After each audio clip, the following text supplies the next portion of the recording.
श्वेता माता जी, मैंने आपको होस्ट बना दिया है। ठीक है, थैंक यू। हरे कृष्ण। आप मीटिंग सबके लिए एंड कर सकते हैं बाद में। Okay, Prabhu. Thank you, Prabhu. I'm just sharing now.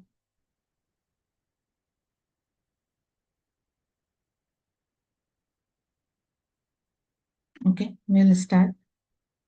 ॐ अज्ञानतिमिरान्धस्य ज्ञानाञ्जनशलाकया चक्षुरुन्मीलितं येन तस्मै श्रीगुरुवे नमः। श्रीकृष्ण चैतन्य प्रभु नित्यानन्द श्री अद्वैत गदाधर शिवासादि गौरभक्तवृन्द। हरे कृष्ण कृष्ण कृष्ण हरे हरे, हरे Ram Ram Ram Hare Hare. It was played till 8 minutes. I'm just repeating last 1.5 minutes.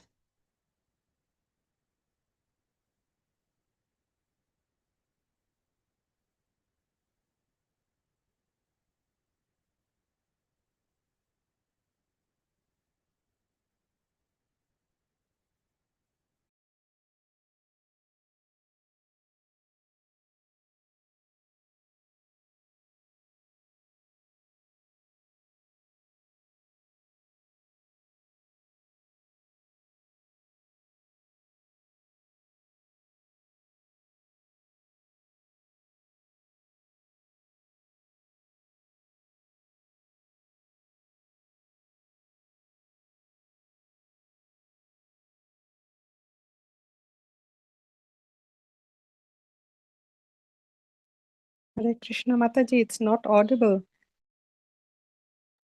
Oh, okay. 1 second, Mataji. Let me check again about the sound.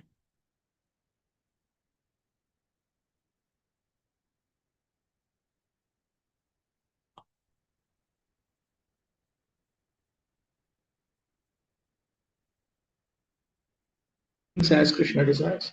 The devotee is unique and Is this now humble. audible? Yes, Mataji. Okay, Mataji. These protector or maintainer other than Krishna. Self-surrender means remembering that one's activities and desires are not independent. The devotee is completely dependent on Krishna and he acts and thinks as Krishna desires. The devotee is unique and humble. This explanation that I have provided here, this is derived from Vishwanath Chakravarti Thakur's explanation, brief explanation in his commentary to Bhagavad Gita 18.66. Okay. तथा हि उपक्रमे तावत् एतस्मिन् अन्तरे विष्णुरूपयातो महाद्युतिः शङ्खचक्रगदापाणिः पीतवासा जगत्पतिः इति सर्वशेषी सर्वेश्वरः रक्षा अपेक्षा प्रतीक्षः रक्षणसमयः लब्धः इति समुद्भूत औज्ज्वल्यः रक्षण उपकरणैः सह सन्नद्धः अभ्येत्य तस्थौ तदा देवगन्धर्व यक्षाश्च ततस्त्वां शरणं गताः इति रावणवधरूपफलार्थं ब्रह्मरुद्रादि देवगणशरणागतिरुक्ता. The various aspects of the process of surrender are set out below with reference to incidents described in the Ramayana. At the beginning of the Ramayana, that means Balakanda, Canto 1, Sri Valmiki describes the Supreme Master and Lord of all as waiting for the opportunity to protect his surrendered devotees. He is the Sarvasheshi, he is the master of everyone, he is the protector of everyone, he is the sustainer of everyone. And he is waiting for the opportunity to provide the protection. As soon as the Devas surrender unto him and beseech him to save them from the torments of Ravana, he became brilliant in satisfaction, thinking, I have now got the opportunity to protect those who have surrendered unto me, and appeared with his weapons for protecting them, and stood amidst them, fully ready to award them protection from any danger. This is stated as, at this time, the greatly effulgent Lord of the universe, Lord Vishnu, bearing in his hands, a conch, disc and mace, dressed in yellow cloth, appeared. So this is when Brahma and the others, they were praying. At that time, the Devas headed by Brahma and Rudra surrendered unto Lord Vishnu, begging him to award them the result of killing Ravana. See, you surrender for a purpose. There has to be a purpose. There has to be a prayer. Prapatti has to be accompanied by prarthana. It is in fact Goptritve Varanam, Goptatve Prarthanam. One should pray. Even if you want simply love of Godhead, you should pray for that. Yes, we learn from Shikshashtaka. When we surrender to Krishna and we pray for exclusive Krishna Prema or Bhagavad Prema Seva, that is also a prayer. That is also a prayer. At that time, the Devas headed by Brahma and Rudra surrendered to Lord Vishnu, begging him to award them the result of killing Ravana. We have assembled here along with the sages so that he may be killed. The Siddhas, Gandharvas and Yakshas take shelter of you for this reason.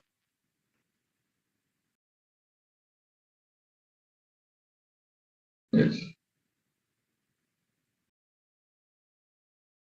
Okay.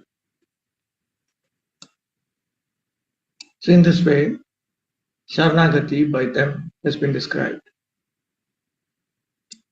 Then, Tataha Trishanku Shunashepha Adi Vritanteshu Vishwamitra Adi Vyapara Visheshan Mudirya Sharanagata Rakshanam Paramaha Dharmaha Samartha Karunika Vishaya Sharanagatihi Phala Vina Bhuta Iti Pradarshitam.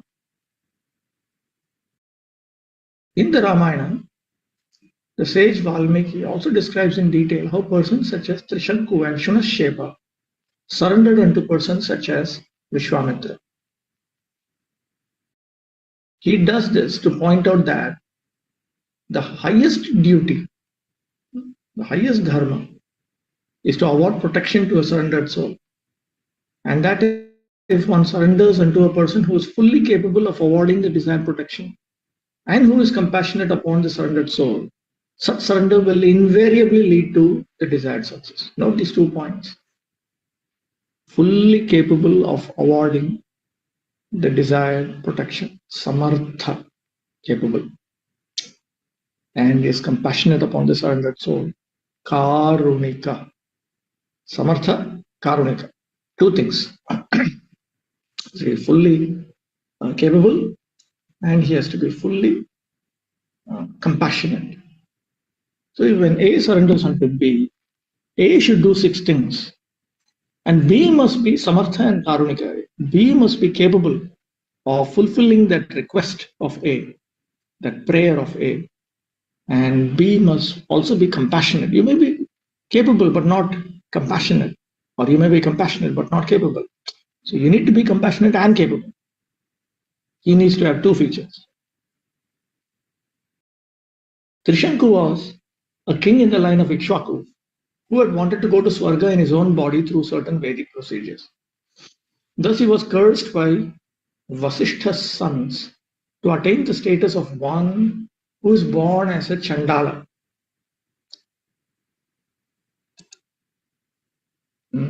Though he was cursed by Vasishtha's sons to attain the status of one who was born as a Chandala, he surrendered unto Vishwamitra, who was capable of fulfilling his desire and who became compassionate upon him. Vishwamitra fulfilled his desire even at the risk of inconveniencing the demigods. Shunashepha was Vishwamitra's nephew. He had been sold off by his parents to a king as a man animal to be sacrificed by that king. By providence, Shunashepha happened to meet Vishwamitra and surrendered unto him, knowing him to be capable of fulfilling his desire to be alive, not to be sacrificed by that king. Vishwamitra became compassionate upon him and taught him 2 mantras to be chanted. Shunashapa did so and was set free and alive. He was alive by the intervention of Indra, who was pleased upon his chanting of those 2 mantras. Both of these histories are found in Canto 1 of the Ramayana. The history of Trishanku is found in chapters 57 to 60, and the history of Shunashapa is found in chapters 61 and 62.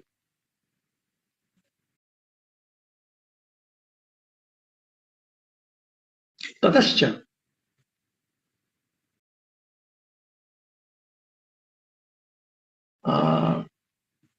स भ्रातुश्चरणं गाढं निपीड्य रघुनन्दनः सीताम् उवाचाति यशा राघवं च महाव्रतम् इति पुरुषकार पुरस्करण पुरस्सरा शरणागतिः कार्या इति उदीरितम्. Sri Valmiki also points out that while surrendering unto the Supreme Lord, one must first submit to his consort, who mediates between the surrendered soul and the Lord, and who pleads for his mercy upon the surrendered soul. Holding his brother's feet tightly, the greatly famous Lakshmana, the beloved descendant of Raghu, spoke to Sita and Raghava of great resolve. 2.30.2. This is when Lord Ramachandra wanted to go to the forest. Then Lakshmana, he was begging Lord Rama, but he was trying to convince Lord Rama through Sita Devi. So that's why you require a Purushakara. You require a mediator. Since Lakshmi Devi is the eternal mediator between the conditioned souls, between the souls and the Lord. Mediatrix, you can say. A lady mediator. So she is the ultimate. So one requires to do this. One requires a mediator, first of all. One requires a mediator. You cannot. It is too difficult to convince the Lord directly. You require a mediator. Actually, we'll see this. Tataha Bharataha Sheshye Purastat Chalaya Yavanme na prasidati iti Rama Abhisheka Phalaya Sharana Varanam Akarot. Bharata surrendered unto Rama, desiring the result of Ram's coronation as the king of Ayodhya. Indeed, he even said, I will sleep in front of a hut here until Ram returns to Ayodhya and becomes its ruler. This is second canto of Valmiki Ramayana. But it appears that, okay, then we'll see.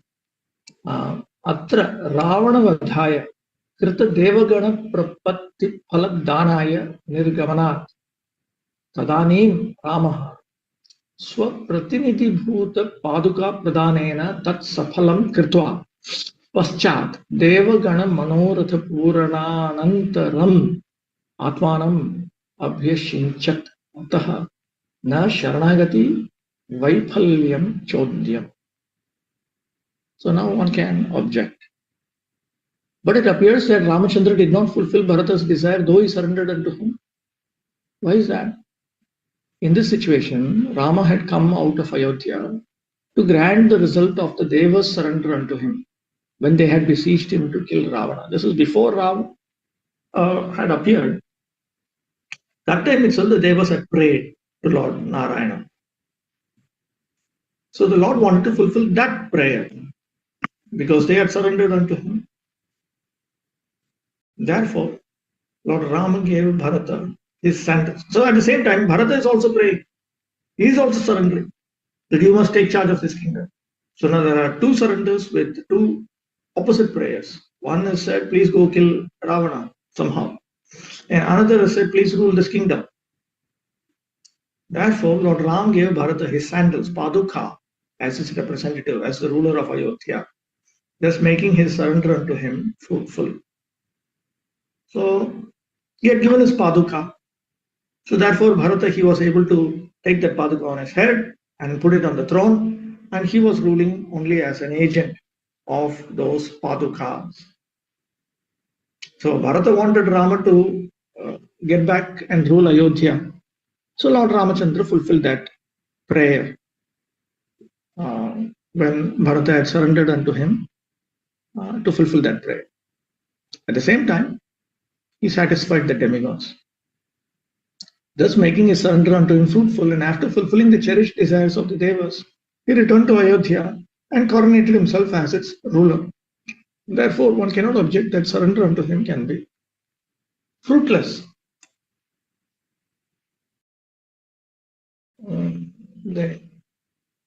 अथ दंडकारण्यवासिभिः विरोधी निरसनाय शरणागतिः अनुष्ठिता ते वयं भवता रक्ष्या भवद्विषयवासिनः नगरस्थो वनस्थो वा त्वं no राजा जनेश्वर इति. At Dandakaranya, the residents of that forest surrendered unto Ram to destroy the evil opponents to their spiritual practices by praying to him thus: we reside in your territory, therefore you should protect us. Whether you reside in the city or the forest, you are our king and ruler. So here also they took shelter of him, which means they surrendered unto him, Shadanga Sharanagati.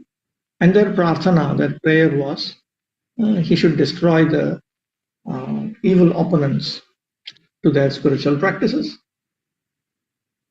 Atra Kosala Janapada Vasinam Iva Bhagavad Vishaya Vasa Eva Sharanagatihi. From this, it is clear that residing in the territory of the Supreme Personality of Godhead, like the residents of Kosala, is itself surrendered to him.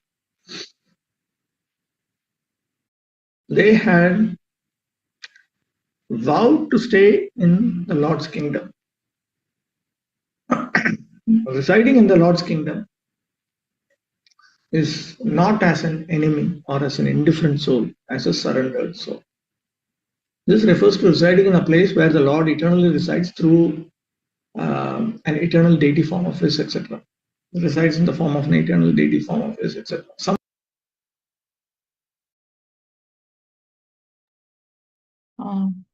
At 6:50, we'll pause here. We'll again start from here. Or we have just 3 minutes. Shall I complete it? Not 3 minutes. It's more 5 minutes. We have completed almost 23 minutes, and it is like 30 minutes. Okay. To complete it. Let's complete. Okay, Prabhu. Sure. Some places like Ayodhya and Vrindavan are saturated by the Lord's pastimes. Some places are eternally sacred because they are abodes of the Lord on earth, like Badrinath. The Lord's personal presence is the determining factor. Not that because He is present in the form of Paramatma everywhere, it is all right to reside anywhere. To reside in the Lord's own abode is one of the top 5 items out of the 64 items of devotional service, even according to Srila Rupa Goswami in his Bhakti Rasamrita Sindhu. See the Nectar of Devotion, chapter 13, entitled 5 Potent Forms of Devotional Service. Now, out of the 64 items of devotional service, there are a few items that we know Srila Rupa Goswami has placed twice for emphasis. But there is only one item which he has placed 3 times, and that is to reside in the Lord's abode. Comes 3 times within 64. You can understand how important that is.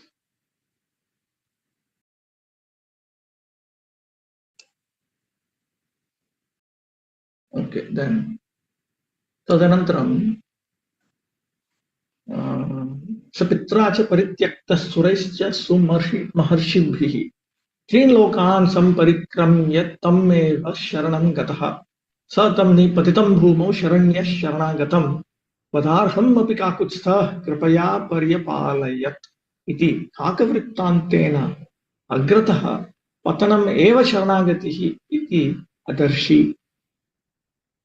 While describing the incident of the crow who had bitten Sita Devi and at whom Lord Ram had hurled the Brahmastra, the sage shows that simply offering obeisances unto the Lord in full submission is surrender unto Him. Rejected by his mother and father, as well as the demigods and the great sages. Jayanta, in the form of the crow, went around the three worlds and finally fully surrendered unto Rama, the descendant of Kakutstha, the object of shelter for all, out of mercy, protected that crow that had fallen on the ground while offering him obeisances, though he deserved to be killed. This incident will be narrated by Sita Devi to Hanuman in Canto 5. When Sita and Rama were in the forest, Indra's son Jayanta had assumed the form of a crow and bitten Sita Devi while Lord Ram was sleeping on her lap.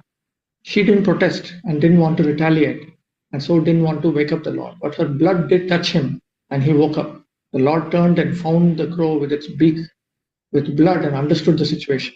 Mother Sita is the ultimate mediator between the living entities who are averse to serving his lotus feet and the Lord. And an offense to her is worse than biting the hand that feeds one. So to correct Jayanta, Lord Rama took a blade of grass and empowered it to become a Brahmastra and hurled it against Jayanta, who after seeking shelter elsewhere and being refused, finally unconditionally surrendered unto Lord Ram, and Sita Ram forgave Jayanta. This is very, very important. These are all very important points to observe. When you surrender without any duplicity, without any diplomacy, then Sitaram will accept. तदनु सुग्रीववृत्तान्तेन कृतापराधस्य हि ते नान्यत् पश्याम्यहं क्षमम् अन्तरेणाञ्जलिं बद्ध्वा लक्ष्मणस्य प्रसादनात् इति शरणागतिः अंजलिरूपा उक्ता.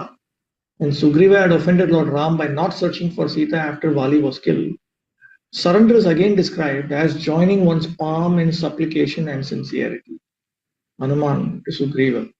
Indeed, I do not see any way for you to atone for your offense unto Lord Ram, except by joining your palms in supplication and seeking Lakshmana's forgiveness and favor.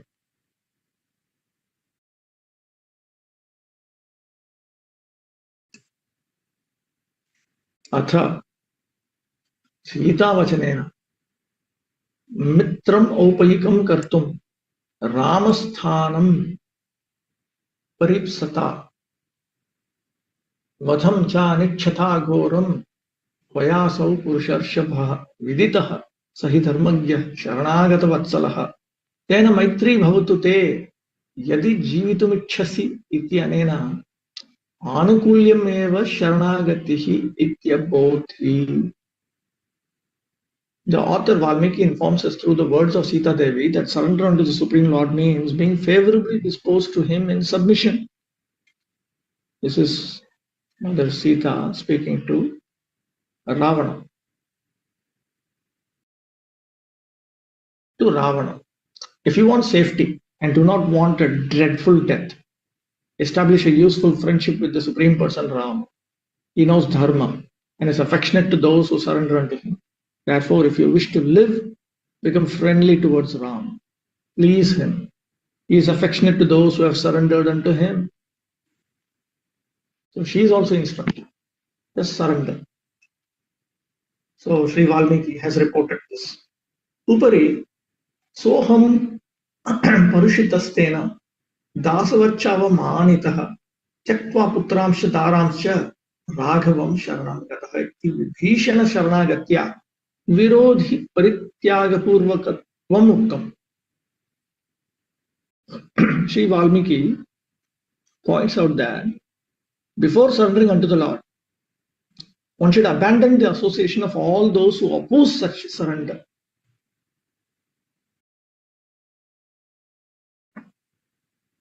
This can be seen in Vibhishana's surrender unto Lord Ram. Having been dealt with harshly and insulted like a servant by Ravana, I have abandoned my sons and wife and come to surrender unto Raghava. 6.17.16. Okay.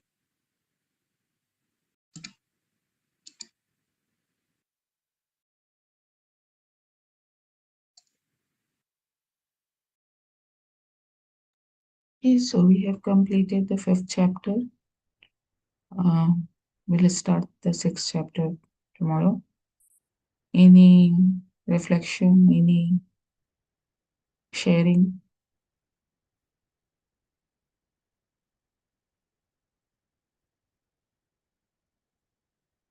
I don't need to record this session, right? Did Yeah, I it's record? already live streamed, Mataji. Yes, yes, okay. I'd like to hear from anybody. I mean, I have some thoughts to share, uh, but let me all give first preference to our first person to tell. Sharbari Mataji, would you have something to add? And then I'll go ahead and then others can see. Hare Krishna Prabhu. I mean, today's session was basically the focus on surrender and the power of surrender. If someone is surrendering without any duplicity, then Lord will be there to protect. So that was the most powerful point, and I like that. Thank you, Prabhu. Hare Krishna. Thank you. Hare Krishna. Shweta Mataji, if you don't mind, shall I go ahead and tell Yes, now and yes, then others can speak later? yes, Is it yes, okay? Prabhu. Please, Prabhu, yes, yes. So from today's class, the first thing which or one of the initial points which Vidwan Gauranga Prabhu was saying is there is a need to pray.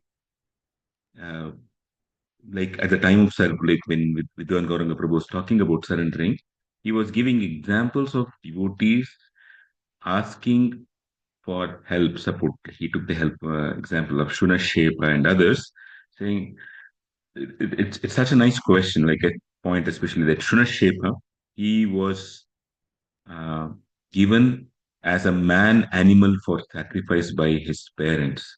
And he came to Vishwamitra and said, I want to live. Everybody wants to live, and nobody wants to die. I mean, because none of us have seen eternal life and death, we don't like this changing of bodies. For somebody who doesn't know that tomorrow that I have a wardrobe full of nice dresses, they would not like to take a bath. They'll say, I don't know, if I remove my dress, what will happen to me? So in that sense, our changing of bodies is like the change of dress. It's very tough. And Vidwan Gauranga Prabhu was saying one has to surrender to a person who has affection for him as such. So this, while surrendering, there is a need for a prayer. And for most of us who are Indians, we have been taught by our parents, and whether we train our children or that we are not, it's a different thing. But we have been taught by our parents that at least come in front of the deities and pray. Deity pictures or actual deities in a temple or at home, come and pray. I need help. Oh my dear God, I'm not able to do this, or I want to do this, but I'm not having the strength to do it. Uh, it's such a powerful thing because without this prayer, we get caught in the fact that I can do things on my own. And without this prayer, the true humility doesn't come out at all. That's a problem. I personally am facing this whole thing where the lack of a prayerful mood is definitely causing many other problems. So I took it this way. I need to have a more prayerful mood in my own services as such. That's one. But then I want to go beyond these things to tell something more generic about this whole aspect of prayer. There is explicit prayer and implicit prayer. What Vidwan Gauranga Prabhu spoke about today was the explicit prayer, which is required. Later in the Ramayana, in the Sundarakanda, when we go to Sri Lanka, we will hear how Hanuman was praying internally to Lord Rama first, that please help me and let me become your instrument. Please help me find Sita. He was not able to find her. Again, he prayed to him. And then finally, when he prayed to Mother Sita, then Sita Devi revealed herself. So the key aspect is prayer to Mother Sita is very important. Uh, so in other words, prayer to, like this is Navaratri time, the time for goddess, as such, the energy of the Supreme Lord. This prayer to Mother Sita, to Srimati Radharani, etc., is a very, very important aspect. They are the ones who, as Vidwan Gauranga Prabhu said, they are the mediatrix or the mediator who will take us to the Supreme Lord. On our own, we cannot expect that the Supreme Lord will come directly to us. That the role of the mediatrix is required, and we access even the mediatrix or Sri Sita Devi or Srimati Radharani through the medium of the Guru. Why am I taking so much time to come to this point? The reason I'm taking so much time to come to this point is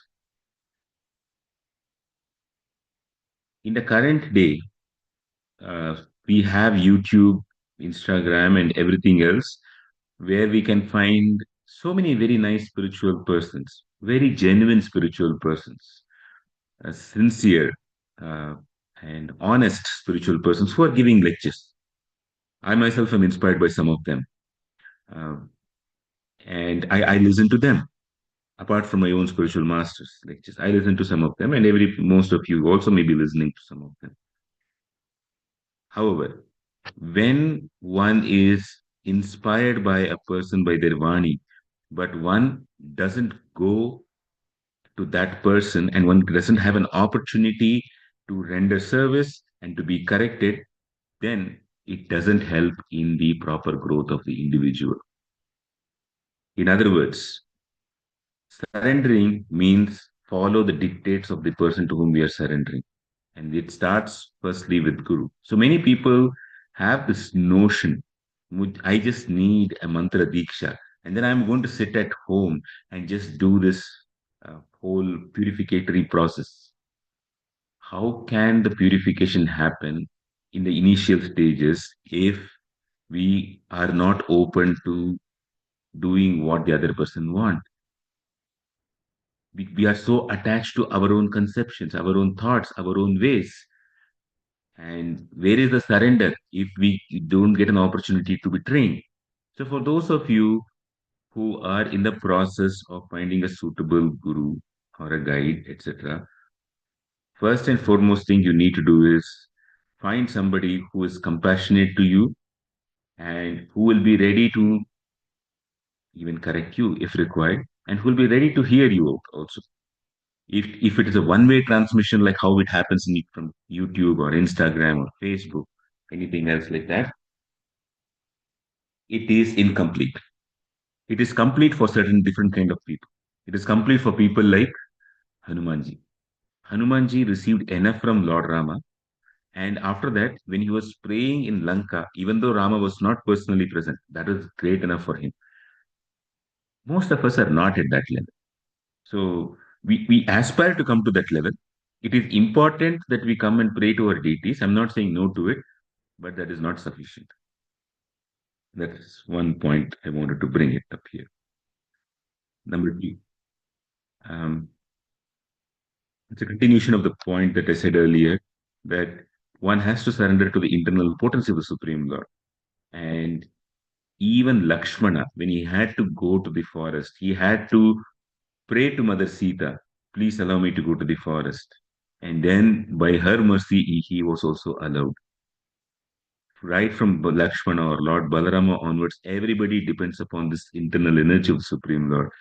So it's even more imperative for us to depend on this Radhini Shakti message. The third thing, when Vidwan Gauranga Prabhu was talking about, he was telling that the stages of Dandakaranya, very nicely, Vidwan Gauranga Prabhu narrated that. He said, oh Rama, whether you are in forest or whether you are in the city, you are our king, and it is your duty to protect us. So you please protect us. The sages had performed so much austerities that just by one mantra they could kill all of the Rakshasas who were troubling them, but they didn't. And the reason is it comes a little later in the Ramayana where Lord Rama was going along with his bow everywhere, and Mother Sita actually corrects or tries to give him a very nice lesson, saying, I know of a story where there was a sage. That sage, he was doing very good tapasya, and Indra said, okay, let me test him. And so Indra gave him a weapon, and the sage used to, I think it was a bow, I don't remember that exactly. And the sage started to taking this bow with him very carefully because he said, I have to protect this weapon. Initially, he was keeping it in his cottage or hermitage, and then he started taking it along with him, thinking somebody can just take it away, some animal can take it when I'm away and then break it, etc. So he used to carry it with him, and finally he ended up using it. So the sages believe, in general, they believe that it takes so much time of tapasya that I come to a stage where I don't try to protect myself. This body is belongs to Krishna. Whatever happens, let it happen. I need this body to do my tapasya, but the protector is the Supreme Lord. And at that point in time, if there's an obstacle, if somebody is trying to terrorize me, etc., if I use a weapon, then my vasanas, my samskaras change. And once we drift down, it is very tough to come up. One step down takes several millions of years to come to that one step up. So maybe sometimes not millions, maybe thousands, sometimes hundreds, but it's a lot of time. That's why it said if one, it's easy to to get a bad habit, but it is very difficult to cultivate a good habit. So the sages didn't want to lose their Brahminical behavior, and the Brahminical behavior is not one of protecting oneself. Either the Kshatriyas have to protect. You have come in, oh my supreme, dear supreme Lord, you have come in the lineage of Kshatriyas. You please protect us. So it's an important thing for us also to learn that not to get on to behavioral patterns which may be harmful for us. We should be careful about that. And the other aspect, the very nice way he said, whether you're in the city or forest, you are our leader. And it's the same thing for us, whether we go to the office or whether we are at home or whether we are in an apartment complex, wherever it is not my abilities, it is not my strength, my knowledge, etc., which is going to protect me. And it is not that I base my behavior on, oh, Steve Jobs did that, Bill Gates did this, or Narendra Modi is doing it. Our leader is the Supreme Lord Rama, and we follow him. So that's another point. Yeah, the next point was Vidwan Gauranga Prabhu said. He said he mentioned about how do we stay. It is very important to stay in the holy Dham because Supreme Lord is present. And he mentioned that he's present as Paramatma in everybody's body. But we should also make efforts to stay in those holy places where the Supreme Lord is manifested, like what Vidwan Gauranga Prabhu said, Badrinath, Vrindavan, Mayapur, many other places. And then he said a very nice point. How do you stay in Lord's kingdom? It's not being indifferent, it's not being inimical, but being surrendered. Many of us here in this call, we are also staying in a kind of a dham. We are staying next to the Narasimha Giridhari Mandir. And when we stay here, we shouldn't be indifferent to what is happening, like for the deities in the temple. We should not be inimical. Oh, if that person is doing the program, I am not going to join it. But we should be in the mood of cooperation and mood of surrender. That's one thing. That's another important thing here. And lastly, Vidwan Garanga Prabhu said, when we surrender, it should be without duplicity or diplomacy. When we have diplomacy, we try to project a good image of ourselves and we try to get accomplish what we want. When there is no duplicity or diplomacy, it is my life is an open book and you can take me as you want. Does it mean that we have to be like this with everybody? No, but at least with at least a few devotees, we have to be like this. If we are like this with everybody, then a person who doesn't have values, sometimes he may try to misuse it. And we also have examples of very great sages who were without duplicity and diplomacy to everybody, but they were at a certain stage in life where they were renounced. So if we are at that stage in life where we are renounced, yes. So otherwise, we have to know um, how to behave and in a particular way with different kinds of individuals. But we should have at least one set of individuals with whom we can be there without duplicity and diplomacy. That should be present. Very honest dealings uh, with such set of people. Then Sitaram will accept. That's what Vidwan Gauranga Prabhu said. That's it from my side. Shweta. Thank you, Prabhu. Thank you for such nice points.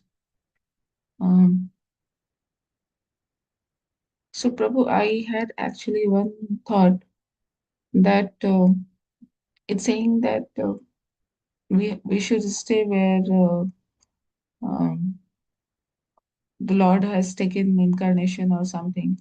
But does that mean that the other places are not the abode of Lord, because everything belongs to Him only? See, this topic is actually given a good amount of consideration in the Nectar of Devotion, also called Bhakti Rasamrita Sindhu. Okay. Staying in a place where the Supreme Lord has appeared is important. It is part of what is called as Raganuga Sadhana, and this is an act. Ideally, it's a gradual progression from Vaidhi Bhakti to Raganuga Sadhana. It so happens that those places where the Supreme Lord has performed his pastimes, if we go to such places and we want to access him, somehow there is a magic. It works. Like for example, if you go to Mayapur, you you will, if you have the right mood, you will experience that Mahaprabhu is the most magnificent, munificent, compassionate incarnation of the Supreme Lord. You will just experience. You wish for something spiritual, and you will just see it manifesting in front of you, just like that in Mayapur. You go to Vrindavan, it's a different thing. Like that, it's present. So Mhm. there is a potency of the Lord's deity, which means some temples are there. There's a potency of the Lord having walked through that place.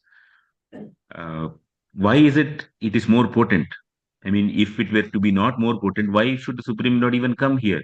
He can just do all his leelas in some Devaloka or even in the spiritual world, reveal it to some person. That person, that great devotee, will write it down or will transmit it orally, and we all can know about it. There is a reason for the Lord to come to earth and do it and can conduct his pastimes. One is to convince those people in general at that point in time that look, this is how the spiritual world is. But second is even for those who were not present with him during that time, like most of us, that I have given my potency in these places. You can come and still experience it. So in that sense, it is important, Mataji. So there are gradations, and gradations are part of life. Yes, okay. Yeah. Thank you, Prabhu. Thank you for making it clear. Uh, Anyone else? Sonali Mataji, Chinakesha Prabhu,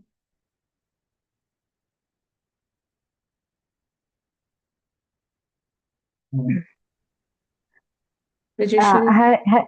Yeah, Yes, Mataji. yeah. I mean, when Prabhu mentioned we need to, uh, like we can visit the places, holy places like Mayapur, but all those who visit Sri Lanka, uh, once it is not for the, uh, like as Lord Rama's place or something like that. So how about it, Prabhu? So there are so many Well, general there are two public. aspects. It's not like, of course, Ayodhya is the birthplace and the place he ruled, but Lord Rama visited Sri Lanka also. He was present there. He conducted his Leela. And there was and more than that, we had Mother Sita present there for almost 1 year, right? So the potency of Mother Sita is present in those places. And we had Hanuman, who was also present. And more importantly, for us, we have a great sadhu like His Holiness Prabhupada Maharaj and Bhakti Vigna Vinash Narsim Maharaj, Nityan Pran Prabhu. They are coming there. It is this Tirtham Kurvanti Tirthani. It is these great souls who actually make a place holy. So from history, you have it holy. And even now, when these great souls are coming, they are making it holy for us. Even if if a great soul goes to hell, we should say, I am ready to come to you to hell, because with you, wherever you are present, there will be no hellish conditions as such. Because where you are present, there will be remembrance of God, there is connection to God. And because of that, it's enough. So that's No, how. bro. My Hmm. my doubt was ki generally uh, Sri Lanka is for the famous for the casino and all. So people does not general public visit it for those all things. So do they get sukriti? I mean, of the holy place. There are two different levels of Sukritis, Mataji. Some things where one unconsciously does it. Like, for example, if there's a Rath Yatra, if we pull the cart, I may like the Lord, I may not like the Lord. I may just want to have some fun. I may just want to dance because everybody is dancing. I have no, even if one has no regard for the Supreme Lord, but if one does it, one gets a Sukriti that one will meet a devotee. That is at one level. But if one understands the implications or the value of it and does it, even though not fully convinced about it or not having the full bhava or the emotions behind it, that is at a different level. So for those who have, many people have visited that what is called as the Ramayana trail in Sri Lanka. Why? Because they like Lord Rama, and therefore it, it is up to Lord Rama and his associates in general to bless upon them some more opportunities for them to be more deeply connected to Lord Rama. Now, let me take to the next level. When we visit places like Shirigaya or the Nuwara Elia, there is this Ashoka Vatika place over there. To the extent that we are absorbed in the Katha, the places in themselves become stimulants. They stimulate love for the Supreme Lord. But that stimulation requires prior knowledge. That is where the Vaida Katha is required. So, in that sense, there is the holy place which will give it, which will give us the higher taste in devotional service. So, the others have received it, they may not recognize. They walk through the land where Rama, Sita, and Hanuman have gone through. Uh, so we ourselves in our own lives we have seen, we have been with at places where many nice disciples of Srila Prabhupada were there. We were standing right next to them. They have lived a life of surrender, and yet we may think, oh, what's a great thing. So beauty lies in the eyes of the beholder.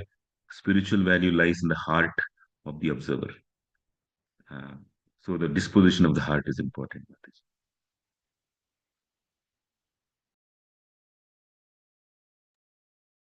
Thank you, Does it bro. help? Not help. Yes, You yes, have. bro. Thank you, bro.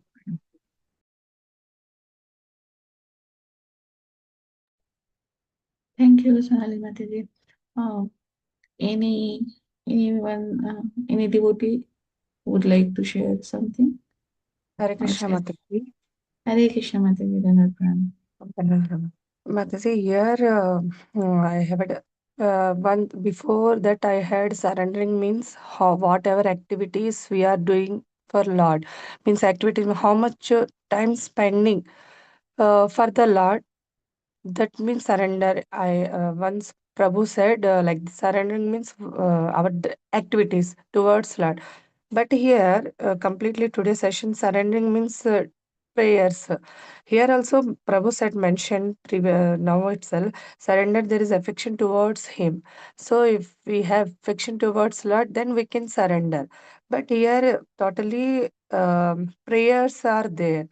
So then, how can I understand? Because prayers means already which prayers we have to do, whatever in Bhagavatam mentioned, we can in those prayers we can do for surrendering to the Lord. So I want more understanding about the surrendering part, activities or prayers. So It is both, but it has to start with activities, Mataji. okay, Only okay, prayers is at a, if you want to do only prayers, it is at a very advanced stage. At our level, for most of us, it is activities plus prayers. you, Prabhu. Thank you, Prabhu. Hare Krishna.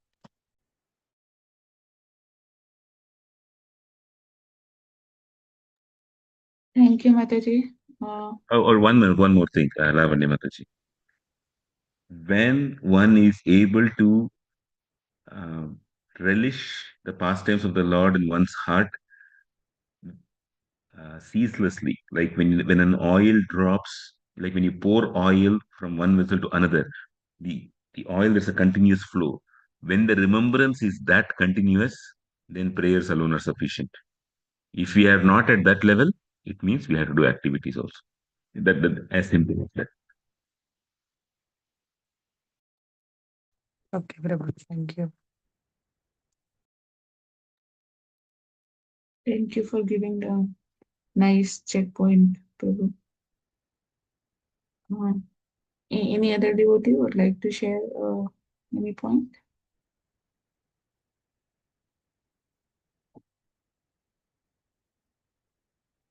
Okay, so it's 7:24 and Sharbari Mataji has something to say. okay. Hare Krishna. Prabhu basically wanted to thank Shamkun Prabhu for all these beautiful points which you explained so nicely. So after long, it is looking like a normal class that we used to have in the morning. Thank you, Prabhu. Hare Krishna. Yeah, We'll yes, see. Mataji. We'll see that evening. I mean, like I see the main reason for me to suggest evening is there were those who were in minority, but they have also been attending these classes for a long time. So even if they are 30%, 40%, I thought maybe we should add, the rest of us who like the morning time, we should adjust to the evening time at least once in a while for them. But maybe as Kumari Kamataji said, this was not the right time because everybody is busy in yatra services. Maybe we can help them. We can give some service to them later after the yatra, 1 week once in a while in the evening. That was the thought, Sharbari. Yes, Prabhu. Thank you. Hare Krishna. Thank you. Okay, so we'll end our session today and we'll meet again tomorrow. Hare Krishna, devotees. Anchakalpatarubhishya Kripasintu Devecha Puritanam Pavanebho Vaishnava Namo. Hare Krishna. Thank you, Mataji. Hare Krishna.